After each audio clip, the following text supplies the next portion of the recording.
kapraps, puntahon po natin yung property. Magti-tripping po kami, may kasama kaming buyer. Punta tayo dito sa property na may sukat po na 400 square meters at saka 456 square meters. So yun po ang sasakyan ng kasama naming buyer mga kapraps. Tapos dito po ang daan papuntang property. Ito yung nakapost na sa aking YouTube channel. Medyo mausok dito. Nagsisiga sila. Yan, ito yung right of way. Bali 5 meters ang lapad nito mga kapraps. Ayun po ang kasama naming buyer mga kapraps. So ayan sila.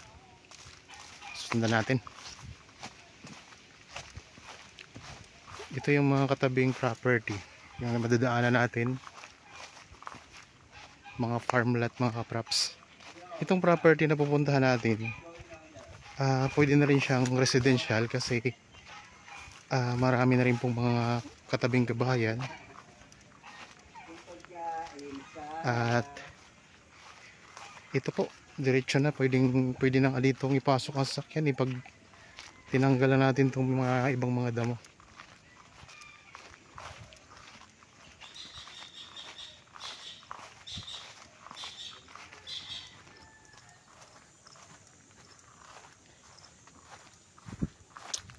Mga kapraps, kung naghahanap pa kayo ng mga property gusto nyong gawing investment, marami po tayong mga nakapost sa YouTube channel.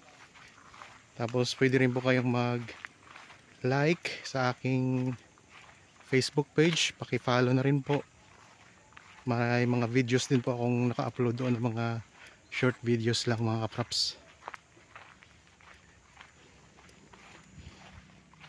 Yung property na ating titingnan ngayon, yung iti-tripping ng kasama ng buyer, ay yun yung yung maliliit lang angkat. Magkatapatan sila 400 square meters at saka 456 square meters. Pareho pong titulado. Saka ang presyo mga kapraps, so lang siya, mababa lang siya sa ganun kasing sukat. Pag maliit ang sukat, medyo ang presyo iba siya doon sa mga malalaki, yung hektarya. Mga ilang lang, walking distance lang mula doon sa sementadong kalsada kanina na pinanggalingan natin.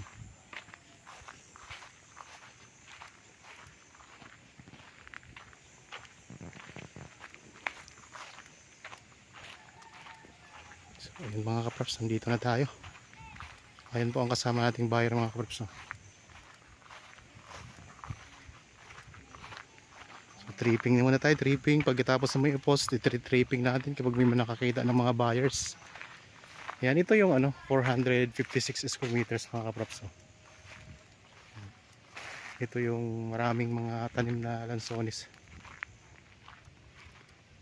Tapos yung tinitripping din namin ngayon, ito yung 400 square meters. Ayan mga kapraps, may mga bahayan na rin dito ng mga katabi. Tapos ayan po ang buyer na kasama natin. Ito yung 400 square meters. So marami ding mga tanim ito. Mga saging at may mga din, mga lansones, marami ding mga tanim mga kapraps. May avocado. Tapos meron kay Mito doon. May aratiles. Yan kay Mito mga kapraps. Kasi ito may mga kapitbahay na kayo dito. Avocado. Meron ding mga avocado.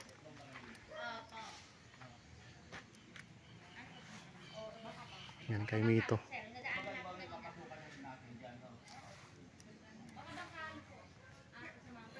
Ito may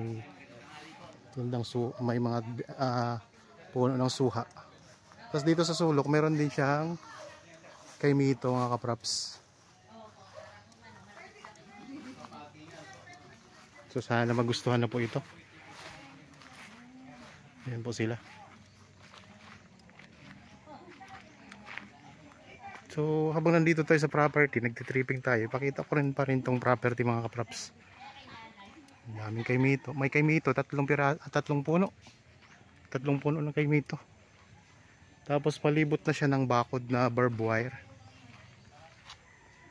So unang tripping po namin ito sa property na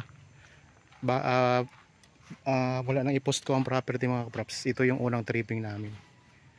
Tapos kapag nakuha to ng buyer mga kaprops na kasama namin ngayon, meron pa naman isang property na katapat na pwede ninyo ring tingnan. Ito may mga ano na rin siya, tanim na mga carbo grass. So maganda to. Ito yung 400 square meters. Meron din pala tong tanim na durian. Yan, ito may puno ng durian dito.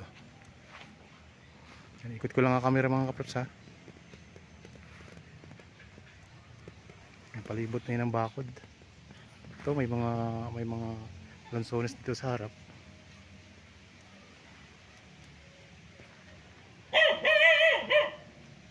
Oops, galit ang aso ah. Ayan. So 400 square meters ito. Ipakita ko rin sa inyo yung ano. Ayun, meron din pala itong guyabano. May guyabano din pala mga kaprops. May rambutan din. Ito may rambutan din siya. Tapos ito yung right of way. Yan, ito yung right of way. So galing tayo doon kanina. So nasa 5 meters ang lapad nito.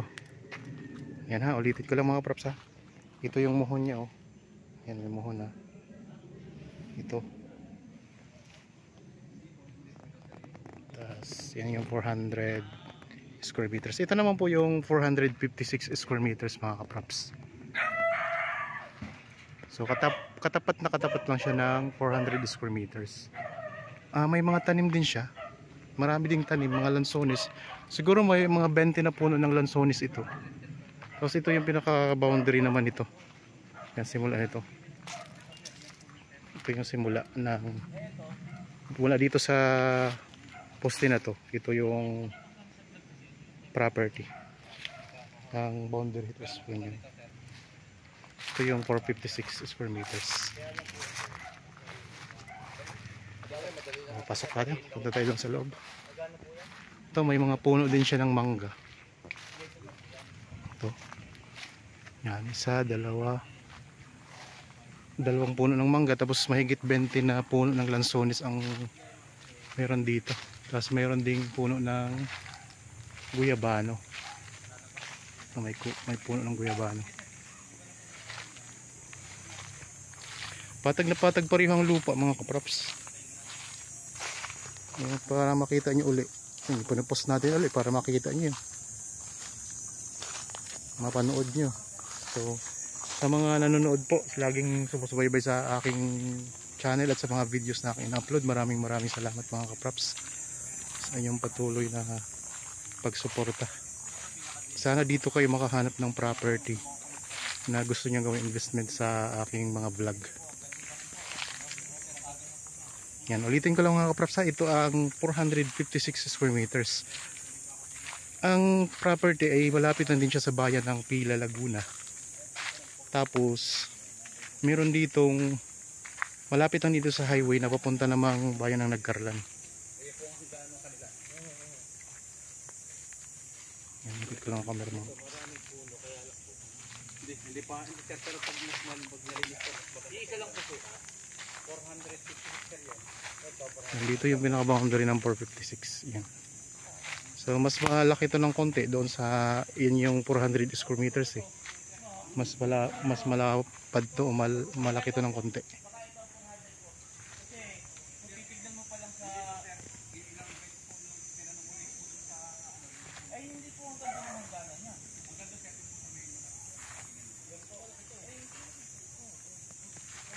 So ayan. Okay, mga kaprops. Yan, dito yung kalsada eh. Napapagitnaan lang ng kalsada itong property. Tapos dito, ayan, may mga bahayan na po kayo dito katabi mga kaprops. Oops, so gagalit. Pwede namang ipasok dito sa sasakyan yung mga kaprops. Basta matanggal lang yung mga damo-damo dyan. Ayan, so yun yung kasama nating buyer mga kaprops.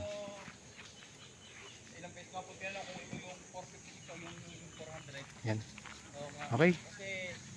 So maraming salamat po sa inyong patuloy na pagsubaybay, panonood. Ito yung 400. Yan yung 456. So 456, ito yung 400 square meters.